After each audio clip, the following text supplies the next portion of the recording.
So I'm just going to get started now. I think we've perused the corridor and checked upstairs, and everyone who's going to join us today is in the room. So I would just like to welcome you all to your orientation session for disability and community inclusion students. And I know that we've got a combination of postgraduate and undergraduate students today, so we'll make sure that we bring together some information that supports all of you. Excellent. So I guess I'll start quickly by introducing myself. My name is Eleanor. I'll give a full introduction later on, but I'm joined by some of our amazing team of staff here in the Disability and Community Inclusion course, and also some of our student representatives as well. So thank you, Flo and Faith, for joining us today as well. That's all right. Before we get started, I'd like to acknowledge that we are gathered today on the unceded lands of the Kaurna people. We recognise the important spiritual and cultural connection of First Nations people to all the lands and waterways on which we teach. And particularly, we acknowledge the intersectional interests of people with disability, First Nations people with disability as well. So that's enough from me. I'm going to hand over to one of the traditional custodians of Kaurna country to welcome you to these lands.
Beautiful. It's always nice to land and be welcomed and feel welcomed and remember the important privilege that we have in working and studying on these lands as well. And we really hope that through the course of your studies, you'll see Indigenous knowledge is woven through the content that you're learning as well. So a little bit about today and how things will work today. We want to offer you a really sort of informal session so that you have an opportunity to ask any questions and hopefully we'll address any questions that you have as well. You'll notice there's notebooks on the tables in front of you. Feel free to take a notebook. If you want to write down any questions that pop up as we're going through the content today, feel free to do that. And we can come back to those questions as you need to or at the end of the session.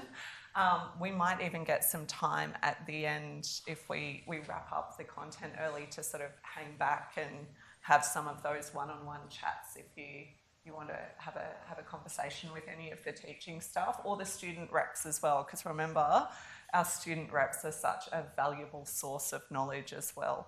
Constantly learning from student reps and for students as well, learning from those who came before us as well. Beautiful. So, with that in mind, we might do some introductions.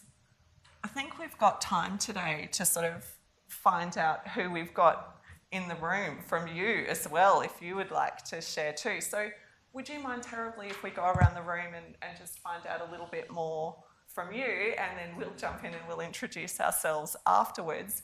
We'd really love to know who you are, what degree you're studying or what course you're studying, and why you decided to come and study with us. So your name, what degree you're studying, and why you decided to come and study. What are your hopes for study? Does that sound okay? Beautiful. And I'm going to move this travelling mic around the room just because we actually have a really large portion of students who join us from interstate. So again, probably also to extending that acknowledgement of country to the traditional owners from where everyone's joining us from across Australia, outside of our campus regions, if you like.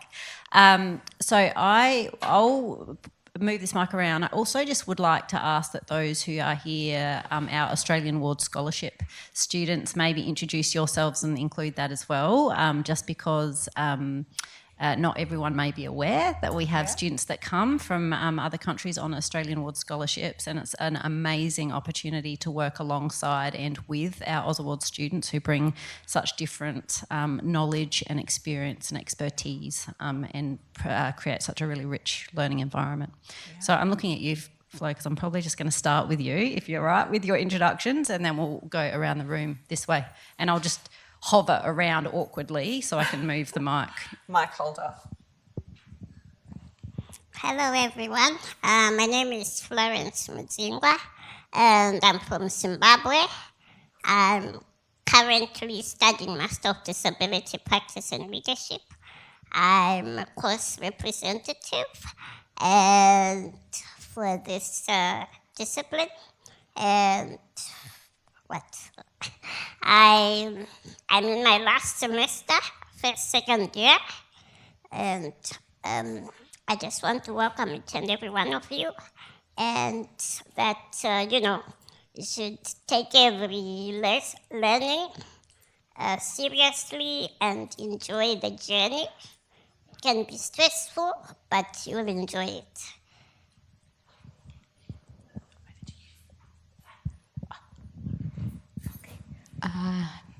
Hello, good morning, everyone. My name is Faith Xavier. I'm from the Philippines, and as like Florence, I'm taking a Master of Disability Practice and Leadership, and this is my last year.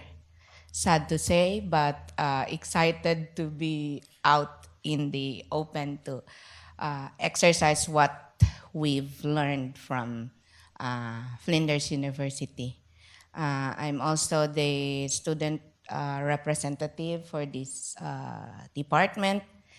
And my message for the new students is just take it easy. Don't put in your mind that everything is difficult because if you program your mind that it's difficult throughout your studies. But bear in mind that you're in the good hands of our brilliant topic coordinators. So just relax. Stress is just there. Just leave it there.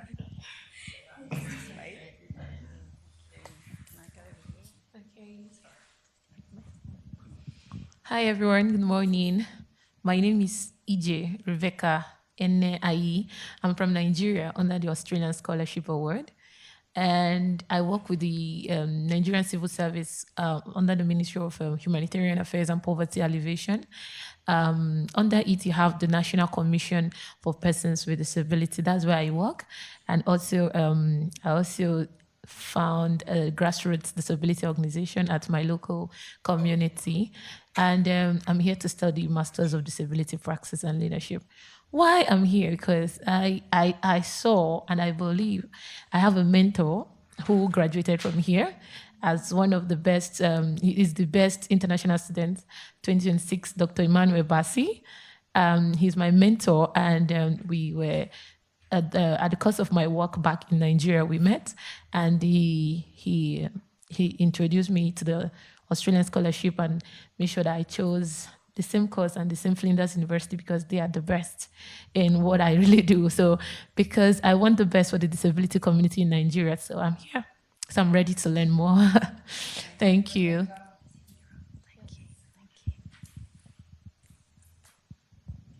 Hello, good morning. My name is Anointing. I'm the support person to Becca. Thank you. Good morning, everyone. My name is Umbelina Quintan Maya de Cruz. I think it's a long name, but you can call me Umbe. I'm from Timor-Leste, East Timor. I'll study Master of Disability Practice and Leadership as well. And why I'm here, I think I share the same experience as Rebecca. I have a mentor, which is she took her master degree at the same course. So, and also I work for a national disability organization in Timor-Leste, so that's why it bring me here for today. Thank you. Hello everyone, my name is Elton Minor. I'm a returning student. I was here 2018 to 2019, I was doing behavioral psychology. And then I took some years off. I was working in the disability sector.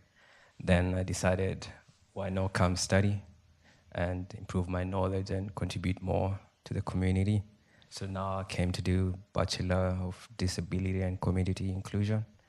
And I'm looking forward to finish and also get into my master's. Thank you.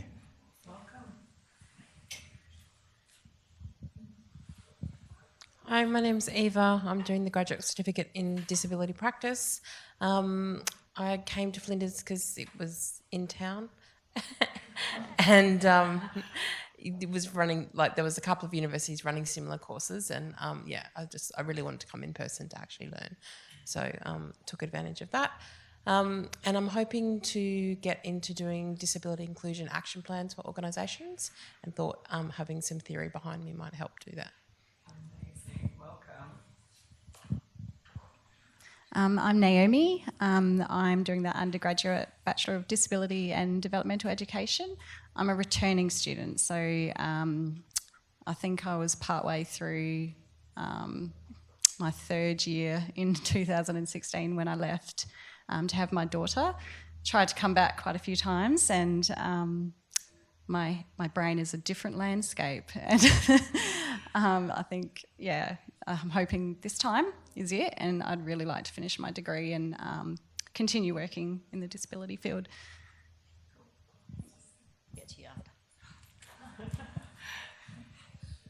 Apologies for being late to start with. My name's Samantha Mann. I have done undergraduate studies with UniSA, and then where I was currently working, I wanted to expand on my skills, so I applied for a master's and I got in, and that's why I'm here. And my motivation is my daughter, because she was born with a disability, so I sort of, I guess, can see it from the other side of how hard they work, and I just wanted to be a part of that as well. Hi, good morning. My name is Mavish. I am sport person to Sumbel. Good morning. My name is Nim Supet. You can call me Supet, my first name. I'm from Cambodia. Will pursue my master degree in disability practice and leadership.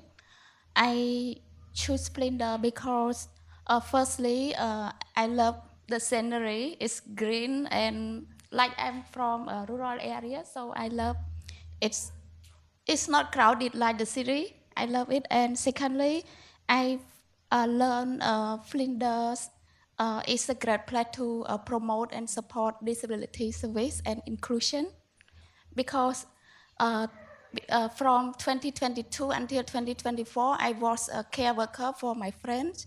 She had visual impairment and she studied here. Yes, thank you. Good morning, everyone.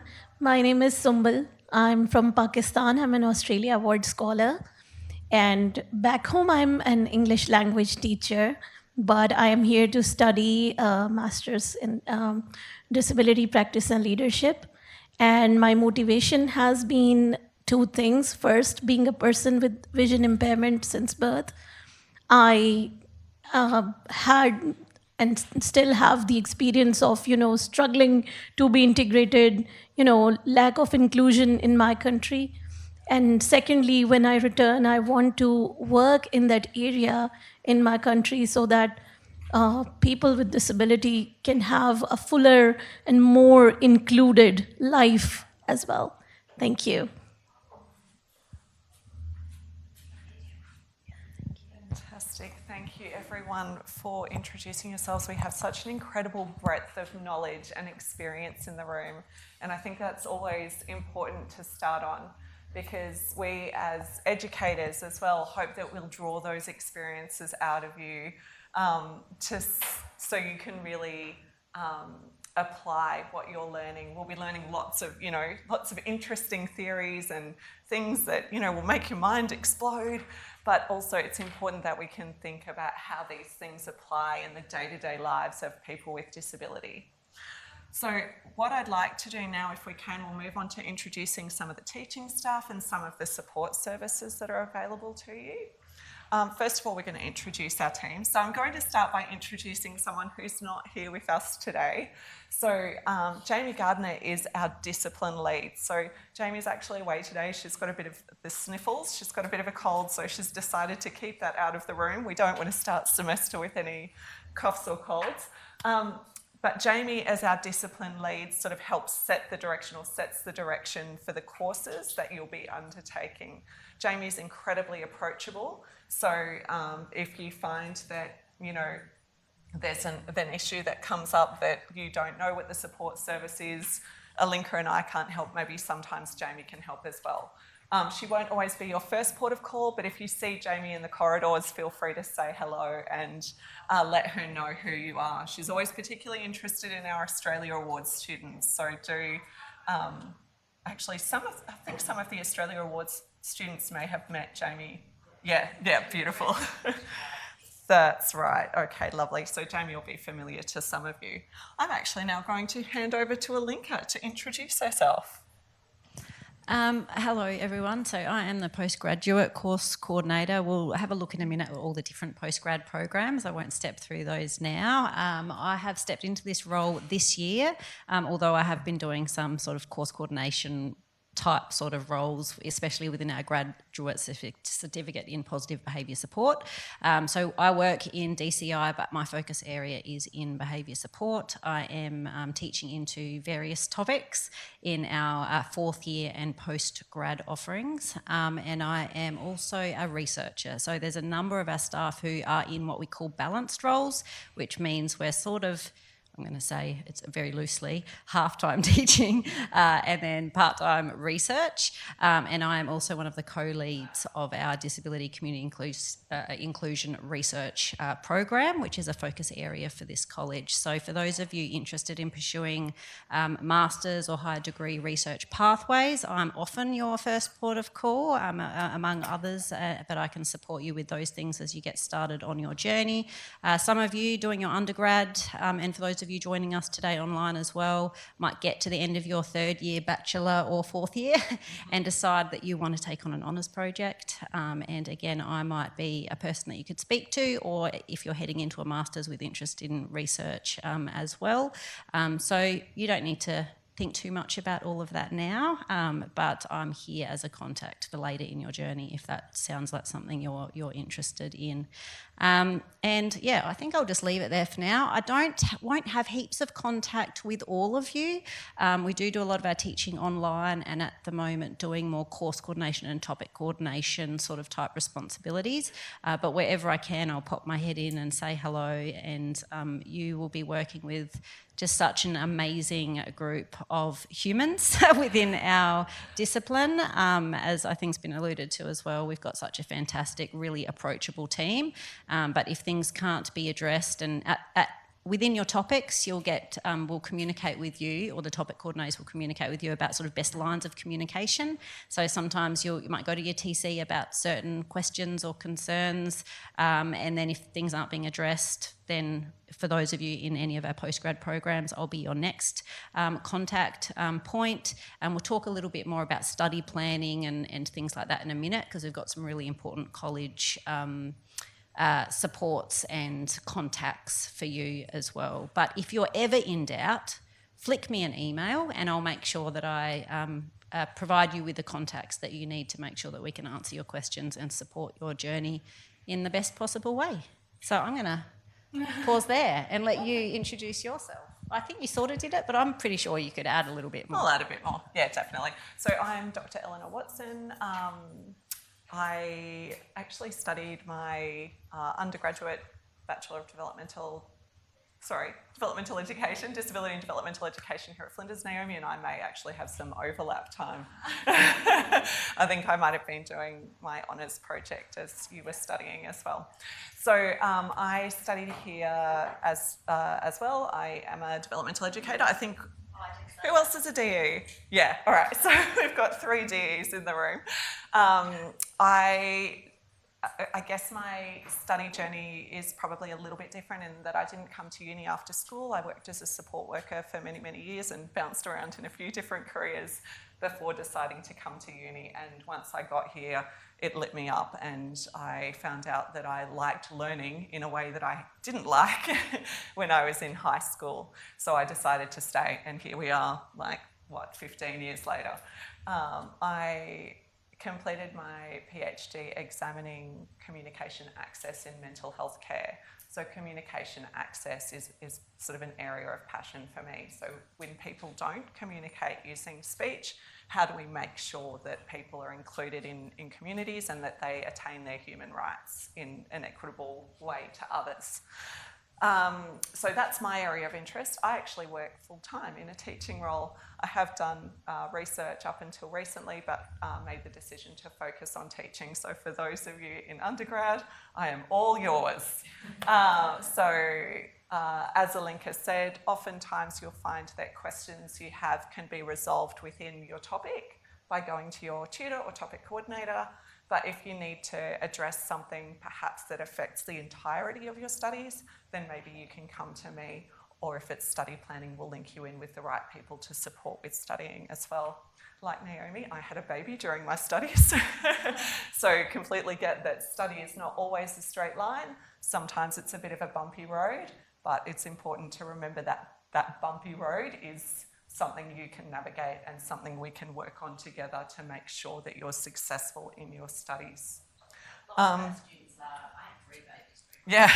There you go. Students are, working or, have children, have family with disability, have lived experience. There's a whole real diverse and really understanding, approachable cohort of teachers. Absolutely. It's all it's all doable, it's all navigatable, I guess is the point from us. So I think the next person we're going to hand over to for an intro is, Cassandra. Let's talk about placements, because I think each and every one of you will do a placement or practicum through the duration of your studies. So I'll hand over to Cass. Hi everyone. So yes, Dr. Cassandra Gibson Pope. I, like the other two ladies here, studied here as well. So I have 2 undergraduate degrees. But the second one was disability at the time, developmental education. And then I went on later and did a Masters of Public Policy and Management and then a PhD. So I'm kind of that perpetual student. And now I'm back teaching. But in between that, I did work for 22 years, so you can add all that up, in local government. So you had an interest in access and inclusion. So my work was in that space as well. And also neighbourhood and community centres, so that's my big passion. I do teach in the undergraduate degree in 3rd year, so you find me in building community capacity. And in postgrad, I teach the inclusion, belonging and participation topic, lots of long things there, which is also has a basis around community development. So that's my real passion. But I also wear another hat as placement education coordinator.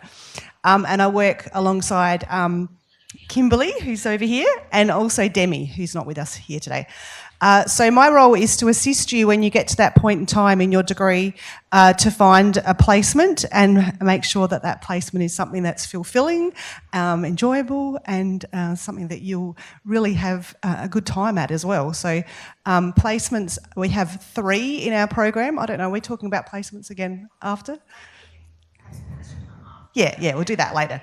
Yeah, but I'm the person you can come to first, but there are topics within your program, whether you're in the undergraduate space or the postgraduate space around placements. And yeah, other than topic coordination, I'm the placement education coordinator. So lovely to meet you all, and I'll see you throughout your journey at some stage. Thank you. Kimberly, another important person. I'm a bit of a ring-in. I'm just here because I wanted to welcome you all and celebrate you coming to start with us or coming back to be with us. So my name's Kimberly. I am topic coordinator in a few topics across the undergrad and postgrad degrees that we offer.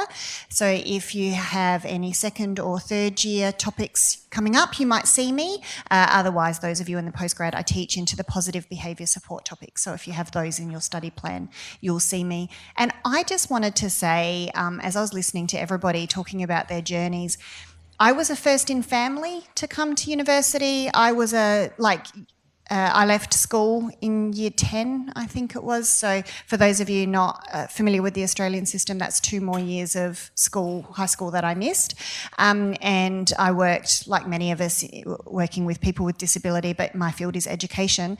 And yeah, wanted to come back to uni. And I just was listening to us all talk and the terminology that we use, even things like saying, you can speak to your tutor or your topic coordinator. And I just remember how confronting some of those words were when I started, and people talking about things like honours and then PhD, and I didn't understand how all of that all fit together and what my place was in all of that. So I think my contribution maybe to today's discussion is just to say, most of us on the teaching team either have lived experience with disability or came in unconventional pathways to uni, and we get it. We get what that feels like, and we're really compassionate and here to listen. So if you're struggling at any point, reach out to somebody, and if we're not the right person to support you, we'll direct you to the right person. So try not to be daunted by the structures and systems and words that come out of our mouths sometimes.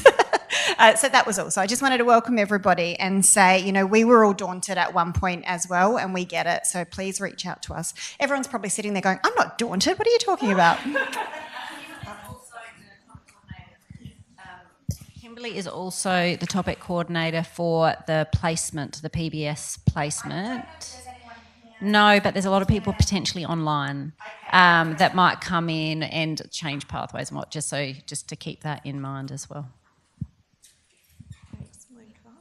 I can't think of a better note to finish the intros on. Thank you, Kimberly. It is such an important message that, you know, we're going to share a lot of information today, and we don't expect it all to stick. We expect that you will have lots of curly questions, so please do just make sure that you reach out to one of us if you do have any questions. And on that note, we're going to talk a little bit about enrolments as well. So, yeah, absolutely. Well, I was going to say, would you like to talk about study planning? Yeah, I feel like I've been doing a lot of It's like my chatting. We favourite can talk topic. about study planning. Study planning can be really confusing and a little bit daunting sometimes when you come in and look on the student system. What's amazing about many of our programs is that we've got so many options. Lots of option topics, lots of different streams. There might be research streams, there may be coursework streams, and all of that can get a little bit confusing. It's exciting because it means you've got a lot of choice often in things that you're doing. And we'll talk a little bit about, and we might even break up into sort of some postgrad and undergrad discussions later on. Obviously, there's more choice for those who aren't completing the DE accredited topics. We'll talk more about that because there's specific requirements coming through some of our programs. But my point is that sometimes you might have questions, and if you do, we do have incredible people that you can get in touch with. I know that sometimes we're the people that build relationships with students, and you might feel more comfortable coming to us with some initially around some study planning questions, and that's okay, but there's people that we work very closely with who are amazing at their jobs and sometimes will be able to answer your questions a lot faster than we can. So Eliza, you can email the CHE inquiries email and direct your questions to Eliza around study planning. We work very closely with Eliza, which means that when we work with her with a number of students, she keeps track of what, you know, the responses that we've given her, all of the things. So if there's ever any questions that she has about your study plan or needs approvals, so there are situations, and this is more so for those of you enrolled in the MDPL degree and the Ausaward students too, you might find topics across the university or the college that really align with your interests, and you can justify why that's a really important contribution to your disability degree, and then you will need approval from the topic the course coordinator, and that will be me. So you can go and do your study planning with Eliza, that's no problem, and then she'll just let me know if I need to provide an approval for something or help with that. If you're wanting to talk more about what's the right course for me, or what is this going to lead to in the disability field, or I'm a bit, you know, more disability specific, broader questions, then we're the right people for that first contact. But Eliza for other things is amazing. And I say that, but she's actually going on maternity leave soon. That's not to freak you out, but she is having a baby. What I'm saying is right now she is the person, she's with us, she will transition, and she's already starting very early to transition someone else to step in and take over her role in October, I believe it is. So there'll be no problem, and we will communicate with you all about the best processes and contacts to make sure that you know. But the email address will all stay the same. And one thing on that, which I just wanted to say, because I think we trip over acronyms really early when we come in as well, our college has recently had a name change. And some of you might have heard about that at the morning session if you went. So we used to be the College of Nursing and Health Sciences, and now we're the College of Health and Enablement. We don't have a say, by the way, in all the name changes. We don't always feel great about the name changes, but just wanted to let you know, because if you see CNHS or CHE, because I know that people are still tripping over a little bit, we're all adjusting to the change, but I just wanted to say that because there are a lot of acronyms and things, and like Kimberly said, I think leading on that, we often, because we've been here for so long, we just stumble out with all these acronyms and go, hey, I don't know what that means, stop, explain, and we will. So as far as admissions and enrolments, the other things that I would have to say, don't actually apply to any of you because you're here. So it's not about getting admitted to the course at all. You've done all that hard bit. The thing that we recommend that you do now is make sure that you go onto your student system and make sure that you enrol in the topics that you're completing. And this is when we get to question time, especially for things like placements. It's not until you're enrolled in a topic that we know you're doing that topic, and then you receive the relevant information about preparing yourself for those topics as well. So just once you've got those, you've got your plan and your course and you're enrolled, and we'll have some conversations afterwards. And then if we need to make some individual times to discuss your study plans further, we can absolutely do that. So do you want to add to that? Oh, I've got my lapel mic. Whoops. I just want all the mics. I think probably the other important things, this might not apply to Australia Awards students, but to others in the room, if you find you're in a situation where you need to reduce your study load or change your study load, that's a question that can go to the enrolments team, and they'll be able to make sure the system reflects your current full-time or part-time status as a student. Again, sort of goes with that bumpy road to study metaphor from before as well. So they can help out with any of those sorts of adjustments in your study plan as well. I think that's it in terms of study planning. Can I just ask a question? Yeah. A study plan is what? Isn't that a great question? Study plan is essentially the topics that you're going to enrol in throughout your. So this is what you do in year 1, this is what you do in year 2, this is 3, 4. Yeah. So that's what your study plan is, essentially. Yeah, and the idea is you set it up at the beginning, but you can change it at any time. So it's set at the beginning, people know that you're coming into the topics that you can change if you need to. Yeah, and if you're shifting from full-time to part-time and things, you might just contact us and say, look, I need to drop out on a couple of topics. What ones do you suggest that I drop out on just so it doesn't interrupt my study plan? Or these are the sorts of topics I'm able to engage in. I'm not really got capacity this next semester for a placement. Are there other ways that I can move my study plan around? So we'll try and support you and be as flexible. And Eliza, she's got all this information because we work with her too, so she knows. I just wanted to say too, because it was a really good question, and sorry that I didn't clarify that, is that what you'll see when you go onto the student system too is a combination of what we call core topics and option topics. So depending on what course you're doing, you'll have maybe 1 or 2 option topics. For those in the MDPL Oz Awards Masters program, there'll be more option topics, but core means you must complete that topic to complete that degree. It's a requirement. So again, we can keep talking as you jump on the system and have further questions. Yep. Sorry, just you can sorry. This could be a silly question, but with the core topics, say if I've got some year 1 core topics that I need to do, can I not move on to any year 2 subjects until they're done? So that wasn't a silly question at all. In fact, I think in this environment, you're banned from saying that because any question is a good question.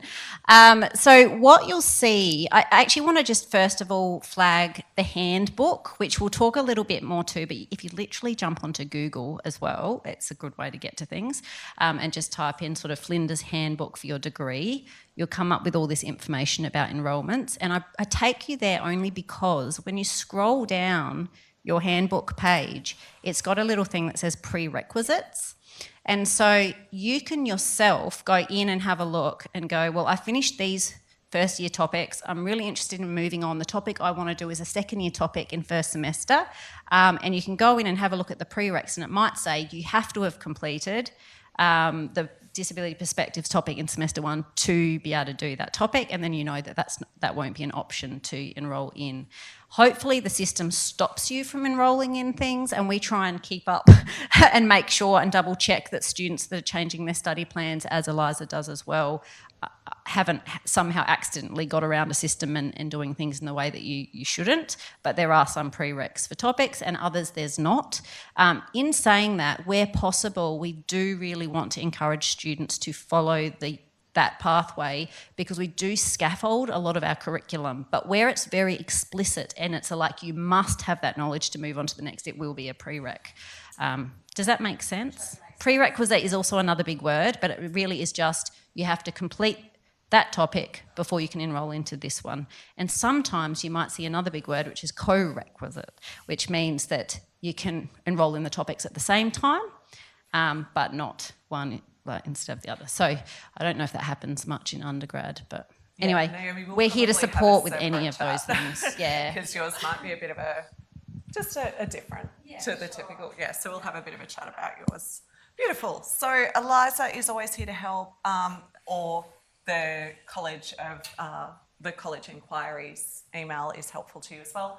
Ask Flinders is another important one to know about. So Ask Flinders is your 24-hour-a-day connection to Flinders Connect, which is another source of support if you need help around enrolments as well. You can find the Flinders Connect office either up on main campus, or there's a sub-office down here on level 1 down near the cafeteria as well. You'll see that as you're exploring today, but we've got a bit more information coming up about that shortly. Can I just add a note there too that they won't be getting back to you in the middle of the night. So even though it's a 24-hour, just to be mindful of that. And it is, you might go, why is there 2 different email addresses there? It often is too because people coming into the program when they're first enrolling, they go to the Ask at Flinders, but often once you're in the program and you've got study plan inquiries, the CHE inquiries email is good. But I believe Eliza actually monitors both. She certainly does. You can get her at either one. Amazing. So I just wanted to spend a quick moment while we're launching into talking about student supports, coming back to our student reps. Faith and Flo, did you guys want to just share a little bit about what your role is as student rep? I'll bring the mic over if you like. Oh, you're more than welcome to. So Cass is actually going to share a little bit as well as the student rep coordinator. Oh, there you go. Done. I was just going to say the first 3 names up there are undergrad student representatives, and the next 4 from Faith down are postgrad student representatives. So your undergrad Kerry, yeah, Kerry, Matthew and Helen, yeah, and then the other 4 down are the postgrad. So I'll pass to Faith in just a sec. But we meet 4 times a year as student representative meeting group, and I help to coordinate that group. And work alongside our student representatives, which is fabulous. But I'll pass over to them just to tell you what they do. So, Florence. Our role is to ensure that we support other students to know where to when to ask certain things, and also we gather up your information. If there are any challenges, then we write sort of like a report that we give to our coordinators in the meeting, and we discuss how best way to deal with the issue, and then we give back the feedback. We also try to make sure we support each other on challenges that you might face as students. Let's say during your learning journey, just being there and to understand how best we can support you, not in terms of giving each other information, but just to ensure that we guide to say, oh, this worked best for me, this way. Those are the things that we do. And I'll give Faith to also add up. Did you want to add anything, Faith? No? Nothing more to add?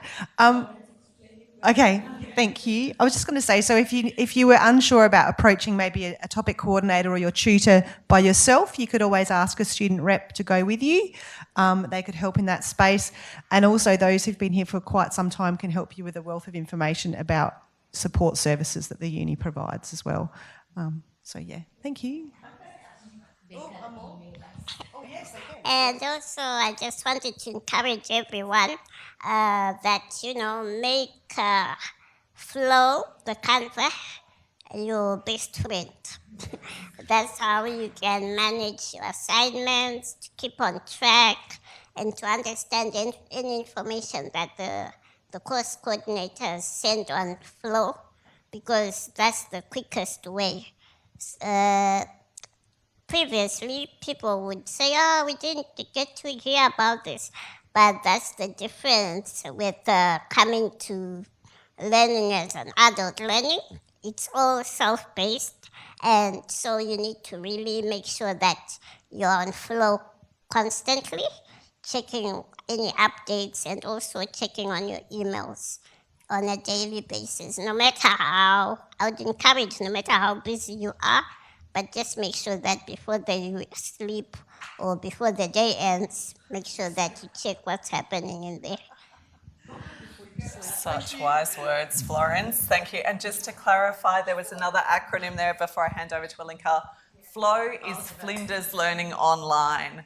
So that is you'll find all of your topic sites within Flow.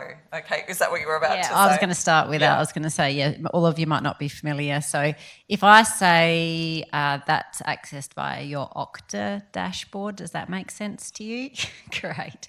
So yes, we all use that too as staff, so we know our way around it going on, and you'll see the Flow, the canvas icon. And that's where you can access all of your topics, and you'll talk more at an individual level with topic coordinators as we get started around what your Flow sites look like and where to find relevant information about assessments and content and all of that fun stuff. I just wanted to talk a little bit about how we close the loop.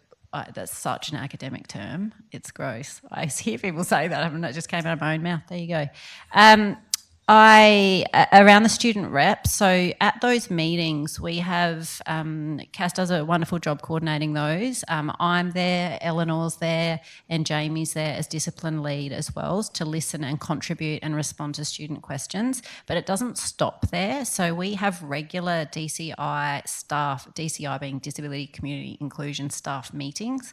And so all of our topic coordinators and researchers and whatnot come together regularly. And so any high action items or feedback that comes through the student rep meetings gets shared with the teams, and we talk about what needs to happen or change or be discussed to make sure that we're addressing things that come out of those things. I think that's important because I think a lot of us sit on a lot of committees and things, and I'm always that person that goes, so what's the action, what happens next, and how do we know if it's happened? So we do have processes in place to make sure that we're not just listening, but we're listening, reflecting and actioning any change that is required out of those meetings. I think that's all I want to say at this point. I think also just to really a shout out to Faith and Florence, who also sit as student reps at the college level. They're very keen in our college course education committee meetings. So we have all various committees at different levels, but there's lots of different ways that you can get involved as student reps to make sure that your voice is heard and that the students around you have those channels to be heard as well. Anyway, no stress, no pressure, but for those of you who are interested, there's some great opportunities there, and maybe not this year, but maybe next year, and we'll be in touch and communicate with you about these things. There is a slide that I'll share with you later on to give you some details about how you can become a student rep if that's something that might interest you in the future. Oh my gosh. Well, I will send it to everyone later so we can grow the crop, because as Faith said, Faith, this is your last year with us, isn't it? And Florence, is that the same? Yeah, so we need to grow the crop. We need more student reps to come through and hopefully learn from Florence and Faith and their fantastic approach. Also our undergraduate students as well, because this is such an important mechanism for making, individual change, but also systemic change in the university as well. And sorry, I just want to say, in my defence, I think the reason I deleted that slide is that we're not actually recruiting more right now, but next year we will, and that's why I'd removed it, because I thought we might have lots of applications. But we will make sure that you get that information when we are recruiting more student reps. Absolutely. And if you are listening online, you can also join as a student interstate or regionally as well, because our friend Kerry up there is a student who's not here in SA as well. So please consider that if you're wanting to be a rep next year. I love that because we have so many online students and interstate students, and we really want the student rep group to be representative of the diversity that we have across our students as well. We have a lot of students studying online, accessibility, working, family, and we want to make sure that we're doing what we can within the scope of what we have control over to make sure that the learning is accessible and engaging and student focused the best that we can. Fantastic. All right, on that note, we're going to move along to discuss briefly some of the supports and services available to you here at Flinders University. For those of you in the room, there is a QR code on the screen. When we send out information after this session in an announcement or email, we'll include the link to the Student Services Directory so that you can access this information. It is a lot of information to take in on day one, but I guess what we want to reassure you about is that if you're experiencing any difficulty throughout your study journey, there are services and supports which are often free or low cost available to support you as a student. Sorry, you're going to Yeah. regret me having this microphone over here. That's all right. I just wanted to say, to acknowledge, because this does come up when I'm presenting my research, that the QR code is not accessible to everyone in this room, but we are actually, I'll send a we are going to send a link, and we're going to actually step through in the next couple of slides. We'll talk through some of the key student services as well. Amazing. So the first of the services that we're going to talk about is college administration services. So one of those services is, in fact, the enrolments team. I don't want to spend too much time here, but you'll find the administration team for this college located, as I was saying before, downstairs near the cafeteria. The room's called N103, but it's pretty obvious where it is. There's a big opening doors there, and it's in the northwest corner of the courtyard, right near the cafeteria.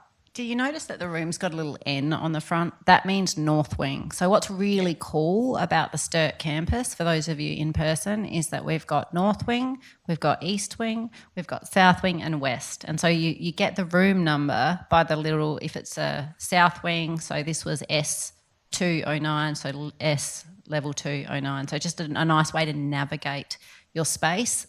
Many of you might not even know where the cafeteria is, and after this session I'm more than happy to go for a little wander for those of you who are here who are interested, who will be on campus, to have a little bit of a look around, and I can point to where the office is as well for enrolments. Fantastic. So the reason why we highlight the administration services is because this is also a really good place to just maybe touch base if you have a question about your enrolment. They can also point you in the right direction.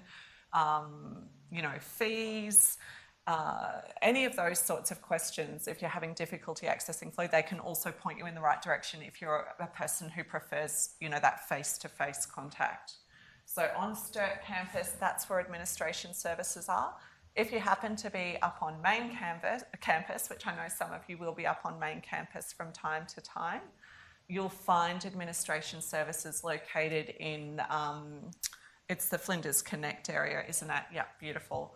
So there's lots of direction. If you're up on main campus and you say, I'm looking for Flinders Connect, people will be able to point you in the right direction up there as well. But I don't want to, boggle your minds with all of these different locations. So they can also help with things like your student ID. Has everyone got their student ID sorted? Not yet? Oh, okay. Most people have, but if you're looking to sort out your student ID, Flinders Connect or admin services are the places to go.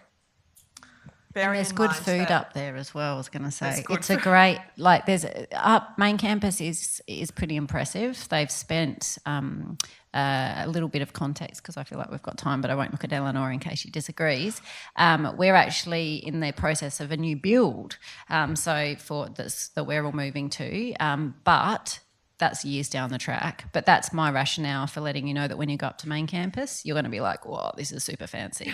There's a lot of great places to eat. If it's a nice day, it's a great place to head up. I know a lot of our students do go and meet up there and sit out in the sunshine, and lots more variety of things if you want things for lunch. And there's a loop bus that takes people from down here to up there and vice versa and around the campus. So if you've got a bit of time, don't make your first trip to main campus because you're rushing to get to class, because that will be very stressful.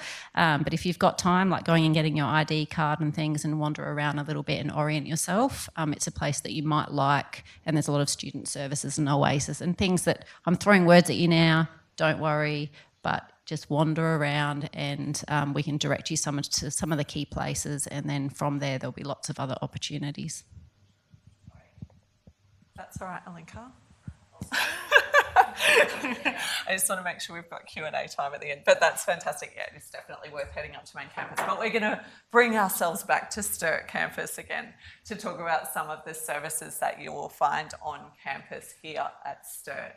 So we have I guess more skeleton services here. So up on main campus, the services might be available every day, but on Sturt, the services will be here at certain times. So for international students, Faith and Florence, have you both used the international student services down here on the Sturt campus, or not so much? Main campus, yeah. See, a lot of people actually go up to main campus for a lot of these services. But just to let you know, if you do need international student services, you can meet with them on the ground floor here at Sturt campus on Tuesdays between 9 and 5, so only on Tuesdays. Counselling services, you can access counselling services on at Sturt again on Tuesdays between business hours 9 to 5, and you can find them at the library. Flinders University Health, Disability and Counselling Services are also available up the hill every day, every Monday to Friday. And they're free, yes. I certainly made use of counselling services as a student, so don't feel like at any point that's not something that would be available or applicable to you. Those services are available to you for free. Learning Lounge. So you might be saying, what the heck is Learning Lounge? Learning Lounge is our student learning support service. So they offer academic support. So if you're having difficulty understanding an assessment task, understanding expectations around referencing perhaps, or the conventions of all of those different types of assignments you're going to be asked to do, like, a critical essay, or what's a reflective piece, you might want to connect with the Student Learning Support Service. One of the ways you can connect with Student Learning Support Service is at the Learning Lounge, which is a face-to-face opportunity. They're on campus here at Sturt on Tuesdays and Thursdays between 11 and 1, but you can find them up at main campus in Central Library every day of the week, except weekends. And they're online too. Yes, that's right. Don't forget that they're online too, so you can arrange online meetings with academic advisors. There's also a range of really helpful fact sheets which are available through the Student Learning Support Service. SLSS, you might see it referred to as well. The other place we want to direct you towards is Yunkarinthi Student Space. So that's a space for First Nations students who are here on campus. We have a small Yunkarinthi office here at Sturt and a larger one up on the main campus. So the Yunkarinthi space is staffed 1 day per week. Not sure which day it is at the moment, but if you contact Yunkarinthi, they'll be able to let you know which day they're situated here on Sturt campus. All right, beautiful. Anything else to add regarding those services? No? All right, so would you guys like to, Faith or Florence, would you like to talk a little bit about FUSA? Because that's, yeah, Faith, are you happy to share a little bit about FUSA? What FUSA is and what they do? FUSA stands for Flinders University Student Association. So anything you wanted to learn, you can visit FUSA. I don't know if there's FUSA here because I'm used to go there at the main campus. But everyone is welcome to go there. Excellent. So, oh, yes. And also there at FUSA you can find clubs you can join, whether there are different types of clubs according to what you are passionate about, and you can just take part. It's quite interesting. I think this week for O Week they'll have all the clubs on the main courtyard, on main campus. Yeah, usually Wednesday. Oh, Friday is it this year? There you go, Friday. But their FUSA hub here is just near the cafeteria. So when you get to see the cafeteria today, it's just down near there, and you can pop in there daily as well. And there usually is someone there as well throughout the week. Yeah. Actually, Faith, do you want to tell us where the FUSA hub is up at main campus? It's beside the ISS building, ISS room. It's up in the centre hub, isn't it? Yeah, beautiful. So in the central hub up on main campus for FUSA as well. So FUSA has lots of interesting initiatives as well around scholarship funding, additional financial supports to assist you with placements. There's all kinds of interesting things that would be available through FUSA. So when you see those FUSA emails drop into your inbox, do not ignore. You might find something really helpful there that could be of real interest and support to you, whether it's those clubs, whether it's peer support, or whether it's some of those financial assistances that might be appropriate to you as a student as well. So really helpful service to have. We've got a mic for you. If you want free food, just visit at FUSA. I guess every Monday, between 11 to 1, if you are going to drop by at the student hub, there's free food. Oh my gosh, and I hope to see you in class after you've eaten, because part of studying is being well nourished, right? Go eat that FUSA food. Is it good food, Faith? Is it good food? Yeah. Nice, that's important. Okay, so another support that's available to you are our student success and wellbeing advisors.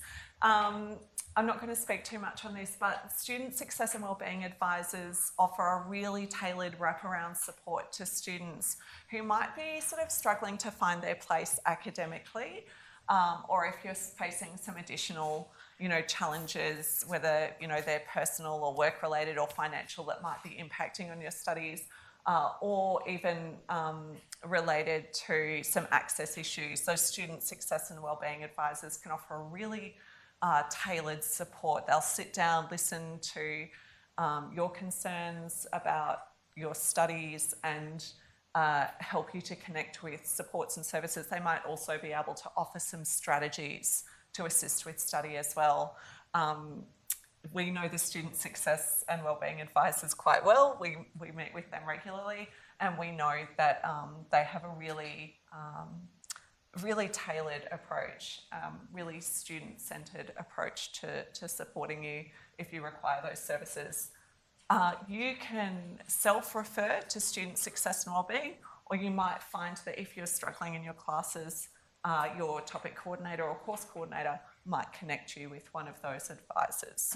Did you want to add anything? I think I just wanted to really emphasise that point. Like, there's a lot of people with different roles across the university, and sometimes you just might feel more comfortable, hopefully, coming to us or your topic coordinators and just having a discussion, and then we can link you in or, provide that introduction if that's going to be something that would be helpful, despite, thinking that someone in that role would be really wonderful and lovely and have a great wraparound approach. It's still someone new and different that you might not be familiar with. So we do acknowledge that, and of course we'll be here to help as needed. Well, and likewise, if you want to keep us out of it, they're available to you as well. We won't, if you self-refer, that information isn't shared with us either. So yeah, it's that two-way sort of approach, preferring on, depending on how you would prefer to approach it. We also have a quiet space located here on Sturt campus as well. If you find that you would like to make use of that quiet space, it is located in the Sturt Library on level 3. It's accessible between 9 a.m. and 5 p.m. weekdays. So if you need to locate that quiet space, feel free to go to the library. Library staff are absolutely wonderful and they'll be able to point you in the correct direction to find that quiet space. Any other questions or comments on that? All right. Now, the next thing we just wanted to talk about quickly is academic integrity. Who's heard these terms before, academic integrity? Yeah, beautiful. Okay, so I'm going to draw out from the crowd a little bit. What does academic integrity mean? Just throw some ideas out there. What are some of the things involved in academic integrity from your perspective? Sam, you've got to look. Using your own words when you're writing your assignments. Beautiful. Using others or using AI to write your essays. Amazing. So that's one of the critical points, is that you represent your work, but also the work of others correctly. So presenting ideas that are your own as authentically your own, and where you're using someone else's ideas, making sure you credit that person whose ideas you're using, and paraphrasing rather than duplicating the work of others. Very nice. Yeah, great, Sam. That's fantastic. Anyone else want to share what they know about academic integrity, some of the ideas related to academic integrity? Ube? Oh, sorry. Ube, did you have your hand up slightly there? I think just to say already, but for me, academic integrity is acknowledge what we have, the resources that we have uses for our essay or our assignment that we use or we present. I think it's more like in a respecting or in a copyright way. Yeah. We can put those things in the right to represent that you have learned from this science or this source that we look in the library or some journal that we have looked for. Fantastic. And then we have to write it. Beautiful. I mean, referencing the APIs. Beautiful. That's an important idea. It's about all of those things, isn't it? So one important part is referencing. So in our courses, we use APA 7 style referencing. If you do courses from other colleges, they might use a different style, but everyone in this room, TCs, we all use APA 7 style referencing, so you might want to refresh on that. It's also something you raised there as well, Ube, which is about finding credible sources, finding sources which are reliable and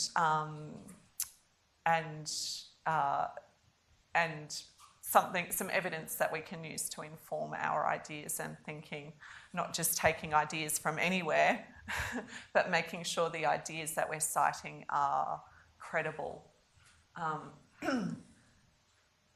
So all of those things are incredibly important, and you're going to be learning more about academic integrity as you progress through your studies. But I think some of the key things that we can start with is that it's really important that you represent your work, that you do your work in the spirit of honesty and with a sense of responsibility, a responsibility to yourself and your learning, also to other students, but also responsibility to your future practice as well. You want to think about growing and developing those skills, those academic skills that are going to support you in your future professional practice as well. We talk a lot about evidence-informed and evidence-based practice throughout our degrees, so we'll keep coming back to this idea of academic integrity and how it links to evidence-informed practice.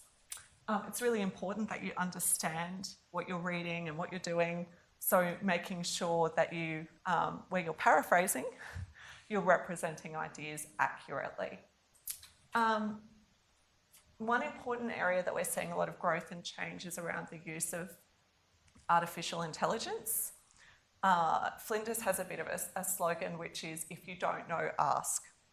So always ask your topic coordinators, always ask your tutor about what the expectations are around the use of artificial intelligence within your assignments for any particular topic. I know for my topics, and probably everyone's topics here, each topic coordinator will give clear guidance to students about what would be allowable or what would not be allowable in terms of use of artificial intelligence. So we're talking about ChatGPT, Copilot, Gemini. What's not acceptable, generally, is misrepresenting your work. So getting ChatGPT to write your assignment for you, I think we all know that would not be acceptable. That would be considered misrepresentation. Okay. So again, the last point there is that you seek clarification from your tutor.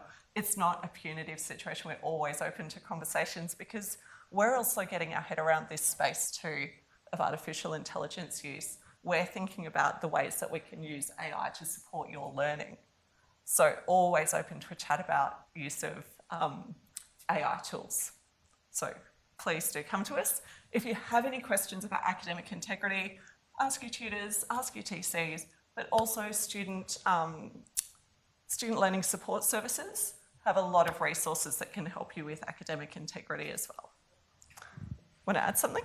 Yeah, I just wanted to acknowledge that this stuff can be a little bit scary sometimes, thinking about it, and that idea that sometimes you'll trip over and get into trouble, but you didn't mean to and you didn't understand. So I guess I wanted to acknowledge that because it is a bit of a new sort of unknown space in many ways. So I guess emphasising again, just asking questions about it. And we're not putting this in here to slam this in your face on your first day at uni, but just actually to be really upfront about it because we don't want you to trip over. We want you to have the information that you need now to be successful, to know that we can talk about these things, that there's open communication around it, and to help you not make mistakes just because you didn't understand or you didn't know. So I think that's really important. And also acknowledging that we do use AI in other ways, like we've got Grammarly and spell checks and all those sorts of things, which we very much encourage students to use. Not everyone's strength is in academic writing and grammar and spelling. I'm actually one of those. I've got some terrible spelling. I rely on my spell check a lot. So those sorts of things are absolutely fine. But again, just keep talking to us about it. And this isn't here because you're expected to take this all in now. It's just this is something, if you don't know about it, put it on your list. And when the time's right, we'll spend a bit more time talking about it and you can go and do some further reading about it. Absolutely, yeah. This is just the start of the conversation around academic integrity, and it is a space for conversation and discussion because at the moment, we have those core ideas around paraphrasing, referencing, all of those sorts of ideas that have been around for a long time, but we're moving into a new space with generative AI especially, so always open to a conversation about how academic integrity might apply to you and your work. Beautiful. All right, oh my gosh, we're here. We're going to talk a little bit about your courses. I'm going to keep this brief because, does anyone need a little 5 or 10 minute break? I feel like we've been going for a long time. All right, let's come back together for the last little bit of time. I'm actually going to move through this information quite quickly because you have already enrolled in your degree. And you probably know which degree you're doing. However, I'm going to show you the nested undergraduate degrees that we have. So the reason why I bring this to your attention, undergraduate students, is because we have a number of stepping off points throughout the degree. If you find that perhaps you've already sort of realised your ambitions for study. I know that you're enrolled in the Bachelor of Disability and Community Inclusion, so you might find that once you've completed either, the 1, 2, 3 years of study that you've realised, your goals for study. You may not want to go on to do the final year, which is the year that enables you to do those topics that will get you qualification for developmental education. We'll talk about that in a minute. I think it's too much information for today, but the point is only to let you know that if you're finding that you're ready to complete your studies early, there are a number of qualifications along the way that you can exit with. Okay, but I think we've got someone doing Bachelor of Disability and Developmental Education, and you're doing Bachelor of Disability and Community Inclusion. Beautiful, nice. Can I just say, I'm so sorry, can I just say it's not a requirement that you get your head around what all those different degrees are. It's you've enrolled in your degree. After a year, something might come up even that's outside of your, unforeseeable things happen in your life and you need to exit for some reason. Come and talk to us because there might be options to exit with a degree that's just not the one that you enrolled in. So just to make that clear, because there was a long list there, you don't need to go and do your research, just do the one you're enrolled in and just know that there's options. So if things come up, you can talk to us.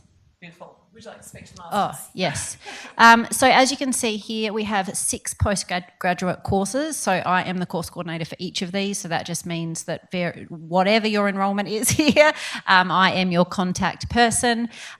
Just so you know, there's opportunities a little bit different probably to our undergrad.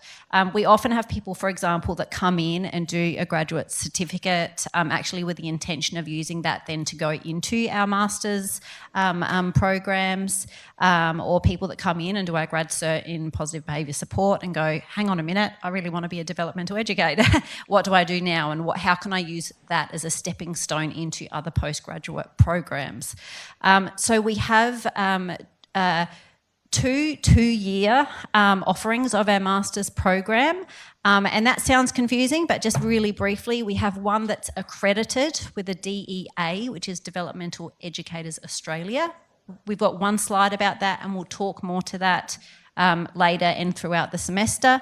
But if you want to become a qualified developmental educator, then that is the master's program that you must do to come through. There's less option topics because there's more requirements according to our accreditation professional body. Then we've got our 2-year Master of Disability Practice and Leadership non-DE accredited, and really that one is for our Oz Awards students that come through. The DE profession is very Australian specific, so they come through with a lot more options to really refine and choose their topics and pathway. There's some core topics they must do to exit with this degree, but it also means that you have the option to choose topics that are going to help you with what you want to do and learn when you go back home and re-enter into the workforce in whatever various way, whatever that looks like for you. And then we have our domestic 1.5-year advanced, which is for people here in Australia basically that have a relevant undergrad degree already and relevant experience. So there's some prereqs around some level of experience and whatnot. And that's all available via our handbook, and happy to talk more. But as Eleanor said, you're all here, so you've already gone through that process and you're enrolled. Again, just as you're travelling along and you're thinking, oh, I'm not sure actually this is the right pathway for me, and you're a semester or 2 into your studies, feel free to reach out and we can have a look at what other options are. We have had students, for example, that have rolled into masters, things have gone on in their lives, and we've supported them to exit with a graduate certificate and transfer their enrolment. So there's those sort of options. You don't need to fill your brain with all of it, but just to know that there are, and we'll keep talking. But I think at this point, I think there's a lot of MDPL, there's Oz Awards students in the room, and some DE. Anyone enrolled in the DE accredited? You're in the DE accredited program, that's great. And I saw we had a grad cert in disability practice in the room, and no grad cert PBS, but we have actually no mid-year entry for that program, so that makes sense. So as you can imagine, we have a lot more people that commence at the beginning of the year, but we have a lot of flexibility and in allowing to some of our mid-year entries, which is why you're here. So I think that's all great. I don't know if you just want me to keep talking and just try to get through this quickly.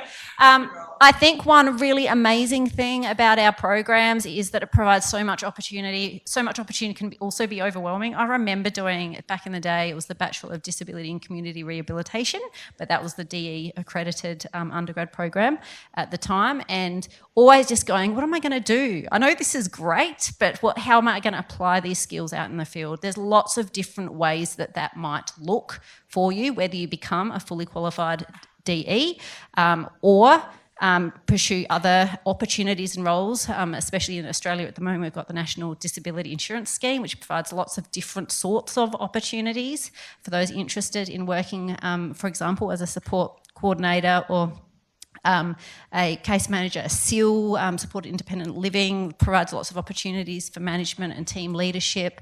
There's different sort of consultation work and education. I did actually a lot of that when I finished my degree. Program coordinator, disability employment consultants, behaviour support practitioner, and that's very targeted towards those obviously completing our positive behaviour support topics, but there's a lot of people that come through with that as a specific interest as well. This is just really to name a few, lots of different options. We are also hosting, if you jump to the next slide if you want, a Welcome to Profession session that we're in communication with at the moment with Developmental Education Educators Australia, to make sure, just as I said, students are really feeling like, well, what's this degree setting me up for and what are my options when I exit? Again, not all of you are going to be DEs, but some of you are, and we'll make sure that those conversations are happening. We recommend that you jump on in the meantime if you're pursuing the developmental educator pathway, and have a look at the DEA website. They've recently released a new scope of practice, which is really fantastic. There's not many, and we were the first, in fact, but there's now a couple of universities providing accredited pathways.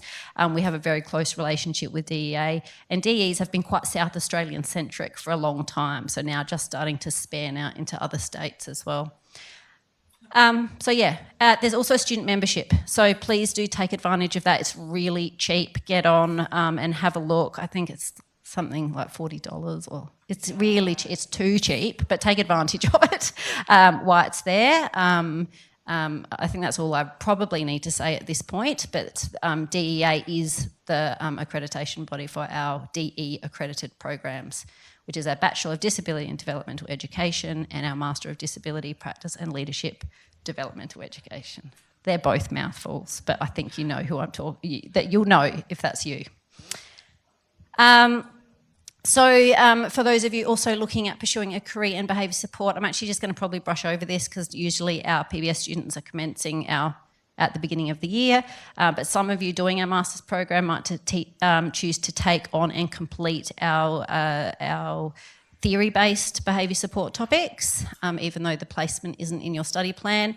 And also we have in our fourth year of our BDDE, Bachelor of Disability and Developmental Education, we have some very specialised behaviour support topics.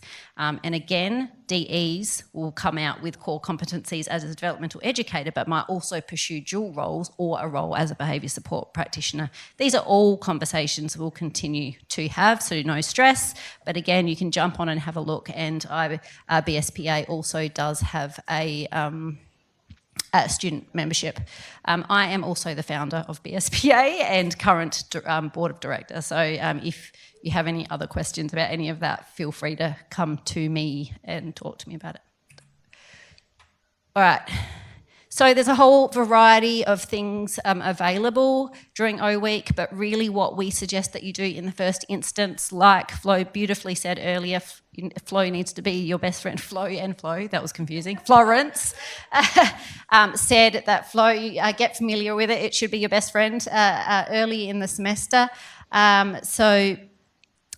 Jump in, make sure you can orient yourself to the topic. At this point, you might not see very much on your flow sites. The topic coordinators are very busy this week making sure everything's set up for you to make sure that you can get your content and readings when you need them in advance of coming to your lectures. I just actually jumped on in the break and can see some of my students are jumping on now and introducing themselves within our forums, which is fabulous. So if those sorts of opportunities, now's the time to just jump on, have a look where things are, any information in the finding your way information within your topics is really important. All right. Has anyone got any questions about that? Have you all jumped on and had a bit of a look? or you know that that's what you need to do next. And then you'll let us know if you've got questions or any questions at this point? Yes. Thank you.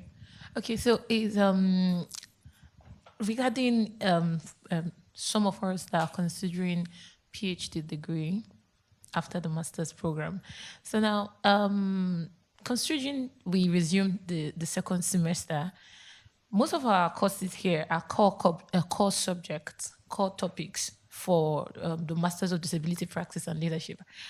How do we go about the research course? How do we add it? Is it compulsory that we have one of the research course in this semester, or we have to wait for a new section to begin with the first semester? I don't know if you understand my question. Yes. Okay. That's a really good question. What I'm going to suggest that we do, and this isn't me dismissing your question, but I think once we finish these slides, I might actually just sit down and invite those that want to talk about their master's study plan and research, and we might just have a little bit of does that sound okay? A bit of a discussion about that so that any undergrad or others can go speak with Eleanor at the same time. There's definitely different ways of doing it with the research. There's just certain topics you have to do before others, and so I can let you know what that looks like for a mid-year entry student coming into the program. So I'll grab you after this, if that's all right, and have a little bit of a chat about that.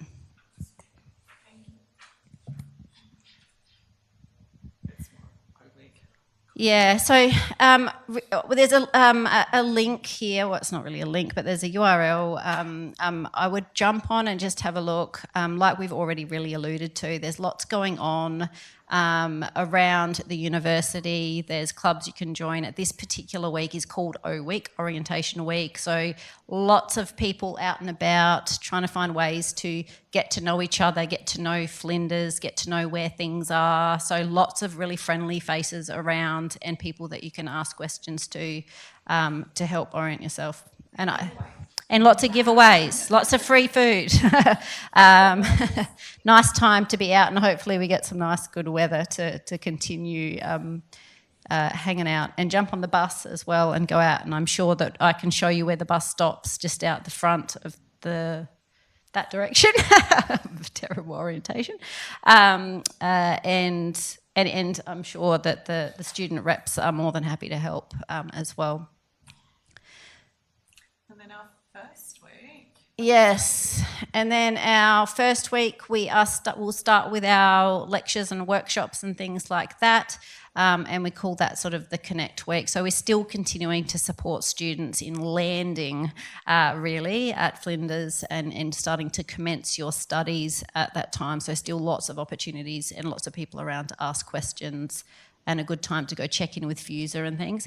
It's nice to be what we call preventative in your studies and maintaining your sanity throughout your studies. And I feel like both Lawrence and Faith have alluded to this as well.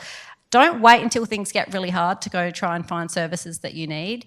Really spend a bit of time knowing already what's available, so when you need them, you don't have that hard job on top of everything else that might be going on in your life at that moment. So taking a little bit of time to get your head around what's available is useful. I don't think I need to... census date is the most important thing here. So you'll see, first of all, the 7th of August is your last day to enrol in topics. That's the last day. If you could do that sooner, that would be great. We really like to know who's in our topics and how many people we've got, and to make sure things run smoothly our end.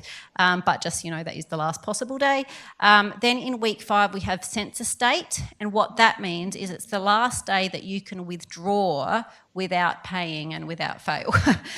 So if you find that things are happening in your life that you didn't expect, or you realise that actually full-time study is not going to work with your current life and work commitments, and you might want to change your enrolments and things, please let's have those conversations before census date, because that will make things a lot easier for you and also help us set you up as you need to. We'll remind you about census date a little bit closer to that time, and if we'll communicate with you and have those conversations with students specifically if that might be something to be mindful of. Can I just add a little bit about census date? Yeah, absolutely. So it's absolutely normal for people to drop topics if they need to, if their life circumstances change. So, feel free to just maybe, tap your topic coordinator on the shoulder or tap me or a linker on the shoulder to have that conversation. But it's absolutely quite typical for people to change those enrolments or maybe just take one topic out of your study plan to have a bit of breathing room. But we're happy to help you figure out which topic that might be. You probably have a good sense of which topic that will be already. Okay. Anyway, that's all I wanted to say about census date. Just don't overload yourself. There's change is possible. That's it. Top tips. I think, top tips is just, connecting with your peers. I'm going to say that. I reckon that's the most important thing. And for those of you studying online, I know that it's a different sort of learning environment. When we went through uni, we were all in person, all in a room, all in a lecture theatre, lots of opportunities to connect and work together and have group discussion. We still try and have different ways of facilitating those opportunities online. So just trying to take advantage of those. For those of you who are here, even if you're enrolled online, but you're based in Adelaide, feel free to come in and join some of our sessions and, come in and meet students and because it really is nice to have that contact and that peer support throughout your studies. And I must admit, from looking in, the Oz Award students do that so beautifully well. Such a wonderful community of support and many of our other students too. And reaching out to student reps who are studying online as well is a really great thing to do because they'll give you tips and tricks about how to be successful in your online studies. And I'm speaking a lot to people that are probably joining us online today, but really important. And you'll just see there, don't be afraid to ask for help as the second point on this, from the bottom on this list. And I think we've emphasised that already. Please don't go away and go, I just don't know. Just come and chat with us. We're really happy to point you in the right direction. Oh, you can do it. It's there. Anyway, I don't think we need to talk to. So, sorry, that wasn't a slide just came up about becoming a course representative. So we're just having a giggle about that, and I will probably just talk about that at another time. We don't need to talk about that again now. When the time comes, we'll distribute information when FUSA are recruiting for course. Not for course coordinators, for student reps. But you can take my job too if you want. Oh, sorry. Hang on. Just a plug though, for next year though, you do get training to become a student rep. So you're not just left to your own devices and to figure it all out. You do get training from FUSA. FUSA are fantastic when they do that. It can be online. So students who are studying online, as I said before, you could become a student rep to support students interstate or regionally, and those in the room you'll get trained as well. So don't worry, it's not that scary. It's fun, says Faye. We've got a giveaway on the screen. $250. What? Everyone enter. So here you can just see some feedback. We do. I think our discipline does this very well, actually. We never ask for feedback that we're not going to look at and actually reflect and use in a helpful way. So if you have time and would like the opportunity to go in the prize for $250 voucher, please do take the opportunity to provide some feedback about this session and we circulate so this for everyone, as well. there is a QR code with a link on the screen there. If you'd like assistance to access that QR code with the link, just let us know. And by going through that link, you can fill out a feedback form and go in the draw to win $250 voucher. So if you'd like to take a moment to scan that code and do feedback, feel free to do that now. But otherwise, oh my gosh, that's the end. That's right. We're at the end of the formal PowerPoint slides, but there has been in the break, there was a couple people that have come up to me with some questions.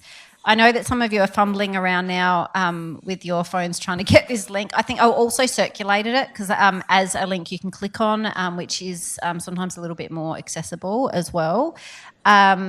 But what I thought we might do now is sort of break up, if we want, into some groups just to have some course-specific discussion and questions, if that's helpful. If that's not helpful, if you feel like you've got what you needed out of this morning's session, we wish you all the best, and I know that we'll see you around, and please come and talk to us if you need to, but otherwise feel free to drift off and go find a coffee. But otherwise, after this 10-minute little break-up discussion, is that about how much time we've got left? Yeah, we've got about 10 minutes.